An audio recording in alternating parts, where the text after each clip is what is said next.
जैसे ही तेजस ने अपना शरीर तान लिया, उसके मन में विचार घूमने लगे। दिन भर की थकावट के बाद गांव के लोग जल्दी सो जाते थे और गहरी नींद में चले जाते थे। उस समय भोर होने में अभी काफी समय था। तेजस ने जंगल में और गहराई में जाने का निश्चय किया।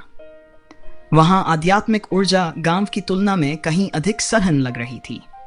उसने सोचा, क्या जंगल की गहराई में कीमती खजाने या मूल्यवान संसाधन छिपे हैं?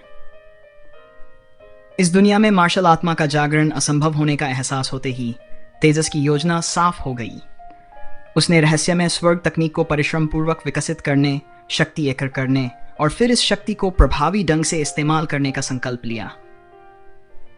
तेजस संप्रदाय के रहस्यमय स्वर्ग रिकॉर्ड में अंकित गहन तकनीकों के साथ एक बार जब वह पर्याप्त क्रम तक पहुंच जाएगा तो आत्मरक्षा एक चुनौती नहीं होगी।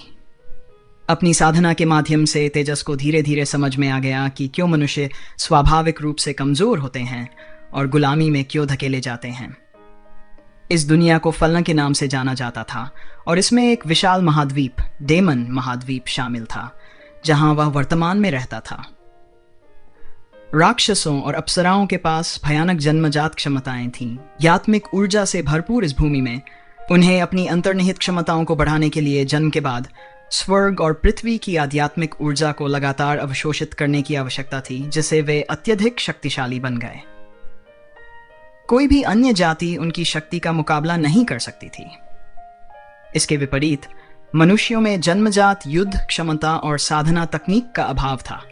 जब तक वे साधन संपन्न नहीं थे, वे अनिवार्य रूप से शक्तिहीन थे और उन्हें शक्तिशाली राक्षसों और अप्सराओं की दास के रूप में सेवा करने के लिए नियत किया गया था। जंगल में घनी वनस्पति के कारण रोशनी कम थी।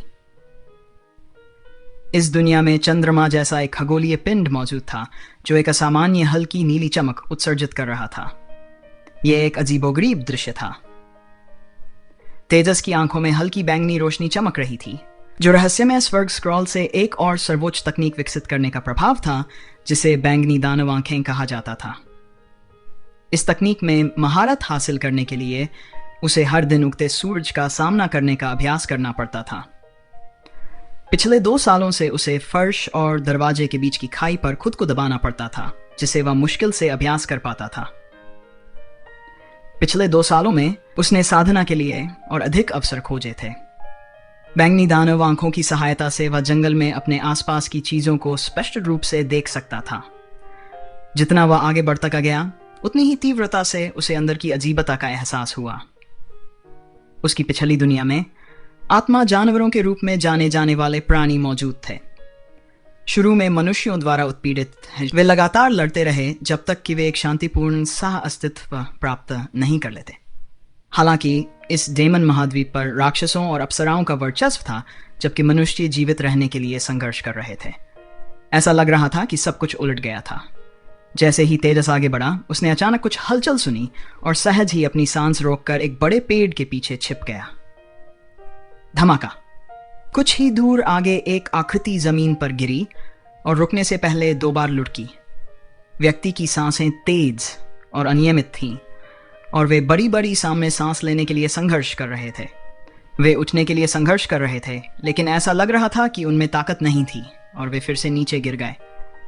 तेजस स्थिर रहा, अपनी बैंगनी दानव आंख से स्थिति को ध्यान से देखता रहा। उसे आश्चर्य हुआ कि गिरा हुआ व्यक्ति एक मानव पुरुष निकला। एक मुखौटे ने उसके चेहरे को छुपाया हुआ था और उनकी उपस्थिति छिपी हुई थी, लेकिन यह आकृति निस्संदेह एक मानव की थी। जैसे ही तेजस ने देखा कि व्यक्ति ने हवा में छलांग लगाई, यह स्पष्ट हो गया कि वह कोई साधारण इंसान नहीं था। विशेष योग्यता वाला व्यक्ति। तेजस की आंखों में चमत्कारी उत्सुकता झलकी। इस नए और अनजाने संसार में उसकी समझ सीमित थी, खासकर जब वह केवल विंडवुल्फ के छोटे से गांव तक ही सीमित था। लेकिन एक सक्षम व्यक्ति से अचानक मिलना निश्चित ही एक सुखद आश्चर्य था। हालांकि उस व्यक्ति से खून की तीखी गंध आ रही थी और यह साफ था कि वह गंभीर रूप से घायल था। तभी जंगल में भारी कदमों की आवाज गूंज उठी। कोई अत्यधिक गति से उनकी ओर बढ़ रहा था। तेजस, जो पहले ही बाहर निकलने के लिए तैयार हो चुका था, ने तुरंत खुद को छुपा लिया। इस तरफ एक जोरदार आवाज गूंजी और उसके पीछे एक मजबूत आकृति हवा में उछलते हुए आई। अंधेरे में उसकी आंखें हरी रोशनी से चमक रही थीं। एक भेड़िया दानव वह चारों पैरों पर बेतहाशा दौड़ रहा था। उसकी गति अविश्वसनीय थी। जब वह खड़ा होता, उसकी ऊंचाई 2 मीटर से भी अधिक होती थी और उसकी मांसपेशियां विस्फोटक शक्ति से भरी हुई थीं। तीसरे क्रम का भेड़िया दानव।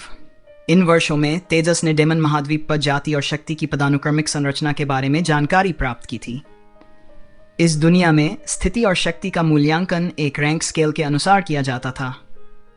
सबसे निचला क्रम प्रथम होता है और साधारण मनुष्य इस स्तर तक पहुंचने में असमर्थ होते हैं, जिसे वे दास बन जाते हैं। भेड़िया दानव, जैसे कि यहाँ एक, प्रथम क्रम में जन्म लेते हैं और परिपक्व होने पर वे कम से कम द्वितीय क्रम तक पहुंच जाते हैं। शक्तिशाली लोग तीसरे क्रम तक पहुंचते हैं। यह भेड़िया दानवों की सबसे सामान्य रक्त रेखा के लिए विशिष्ट था। उच्च क्रम की रक्त रेखाएं और भी अधिक शक्तिशाली मानी जाती थीं। डेमन महाद्वीप के भीतर उच्चतम क्रम के बारे में तेजस को अभी तक कोई जानकारी नहीं थी। हालांकि विंडवुल्फ टाउन एक दूरस्थ स्थान था, इसका एक 5वां नेता था। तेजस ने अनुमान लगाया कि एक विशिष्ट क्रम में रहस्यमय स्वर्ग तकनीक से उत्पन्न ऊर्जा दानव या अप्सरा से उत्पन्न ऊर्जा के बराबर हो सकती है। चूंकि वह रहस्यमय स्वर्ग तकनीक के तीसरे क्रम पर था, तेजस का साधना स्तर लगभग तीसरे क्रम के भेड़िया दानव के बराबर था। तभी तीसरे क्रम का भेड़िया दानव अचानक प्रकट हुआ और सीधे मानव पर झपटा। खतरे को भांपते हुए मानव ने तेजी से बगल में लुढ़क कर भेड़िया दानव के हमले को चकमा दिया। उस पल उसने एक अजीब हरकत की। उसका शरीर अचानक खिंच गया और उसके हाथों में तीखे पंजे उगाए। एक हल्की पीली चमक ने उसे घेर लिया, जिससे उसका आकार अंधेरे में अलग दिख रहा था। तेजस ने देखा कि उसकी त्वचा से भूरे पीले फर का एक कोट उभर रहा था, जिस पर काले भूरे रंग के निशान थे। जैसे ही यह परिवर्तन हुआ, मानव की गति बढ़ गई। उसके पंजे भेड़िया दानव की छाती और पेट पर सीधे हमला कर रहे थे। भेड़िया दानव ने तेजी से अपने अगले पंजे को मानव के पंजों को रोकने के लिए मोड़ा, जिससे टकराने पर तेज आवाज आई। इस व्यक्ति की ताकत में उल्लेखनीय कमी थी और उसे तुरंत पीछे धकेल दिया गया। वह एक पल के लिए स्तब्ध हो गया और उसके पेट के निचले हिस्से से खून बहने लगा। अचानक दूर से हरे प्रकाश की कई किरणें उभरी, जो सीधे मानव पर लक्षित थीं। Wind blade. तीसरे क्रम के भेड़िया दानव ने भयंकर दहाड़ लगाई और मानव की ओर पवन ब्लेड चलाया। रूपांतरित मानव इस निर्णायक क्षण में अपनी पूरी क्षमता को प्रदर्शित करता हुआ दिखाई दिया। वह बिजली की तेजी से पवन ब्लेडों के बीच की खाई से छलांग लगाता हुआ आगे बढ़ा। जैसे जैसे उसकी शरीर पर हल्की पीली चमक बढ़ती गई, उसकी गति और भी तेज हो गई और वह तुरंत तीसरे क्रम के भेड़िया दानव के सामने प्रकट हुआ। उसके पंजे बाहर निकले और भेड़िया दानव को पकड़ लिया। हालांकि भेड़िया दानव ने जल्दी से अपने पंजों से उसे रोकने की कोशिश की, लेकिन उसकी हरकतें थोड़ी धीमी थीं। जीवन को खतरे में डालने वाले क्षणों में किसी भी प्राणी द्वारा अक्सर अपार शक्ति का प्रयोग किया जाता है, और यह रूपांतरित मानव भी इसका अपवाद नहीं था। इससे पहले कि भेड़िया दानव कुछ कर पाता, उसके पंजे भेड़िया दानव के गले तक पहुंच गए और उस पर वार करने लगे। लेकिन एक पल में ही भेड़िया दानव के पंजे रूपांतरित मानव के कंधे पर लगे और वह उछल पड़ा। तीसरे दर्जे के भेड़िया दानव ने अजीब सी फुफकार भरी, अपने पंजों से उसका गला पकड़ लिया। लेकिन उसके प्रयासों के बावजूद एक महत्वपूर्ण रक्तवाहिका कट गई थी, जिससे ताजा खून बहने लगा था। उसकी हरी आंखें पीछे की ओर मुड़ गईं और ऐसा लग रहा था कि उसे कोई घातक झटका लगा है। एक पल में एक और भयानक भेड़िया दानव आगे बढ़ा। यह वही साथी था जिसने दूर से पवन ब्लेड छोड़े थे। धमाका, तेंदुआ फ्लैश! पहला भेड़िया दानव जमीन पर गिर गया। उसने अपने गले में बहते खून को रोकने की कितनी भी कोशिश की, लेकिन उसकी कोशिशें बेकार साबित हुईं।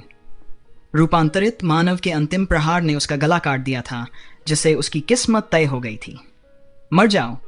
समान रूप से मांसल शरीर के साथ दूसरे तीसरे क्रम के भेड़िया दानव ने मानव पर भयंकर हमला किया। इसके पंजे से हवा के तत्व के सूक्ष्म उतार चढ़ाव के साथ साथ एक भयावह चमक निकल रही थी। पवन ब्लेड और एक विस्फोटक हमले का एक संलयन। उस महत्वपूर्ण क्षण में छाया से एक साधारण आकृति चुपके से बगल से निकल आई। तीसरे क्रम का भेड़िया दानव पूरी तरह से रूपांतरित मानव पर केंद्रित था, नए आगमन से अनजान था।